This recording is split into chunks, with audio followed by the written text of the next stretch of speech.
gives everybody an idea of what you're shooting for. And it can be, if you want to leave that flat.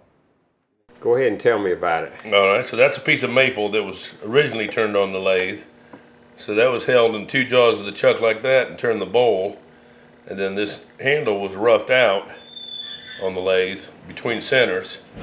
And then after it was turned, then I split it on the bandsaw and carved it to kind of have two similar spoons, one right-handed and one left-handed. Huh.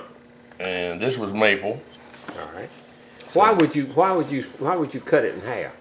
Just curiosity. I've never done one like that before. I've got a spoon workshop coming up at my shop on Saturday, and so I wanted to have a bunch of different things to show them. Oh, okay. So I just wanted to see what one would look like, and I thought it'd be kind of interesting to have a right-handed and a left-handed that were similar. You know, and you couldn't really tell whether that was turned that handle or not, but the handle was roughed out on the lathe.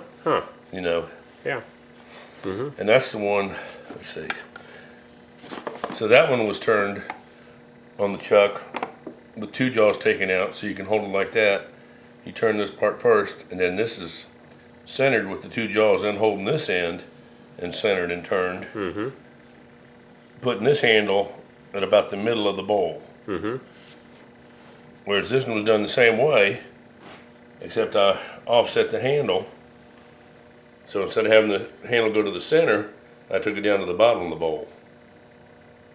Just to have something different. No particular reason. I like this one better than I do this one, but I think it's interesting. I thought about possibly carving a face there. The way I had left that, it would be easy to make that into a nose and eyes and a mouth, and I still may do that. I may carve a face at the end of that spoon. And this is a piece of mulberry, which I think it's in the same family as Osage orange, but a fellow from the mountains had given me this piece, and he called mulberry the spoon tree.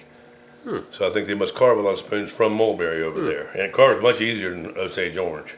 So the same thing, that was held between two jaws of the chuck, and the bowl was turned, and this is left kind of just chunky looking, and then put between centers this way, and the handle was turned, and then go back and carve the outside of the bowl to kind of match what you've turned there. Amazing. Absolutely amazing. And they've all got just a beeswax and mineral oil finish on them.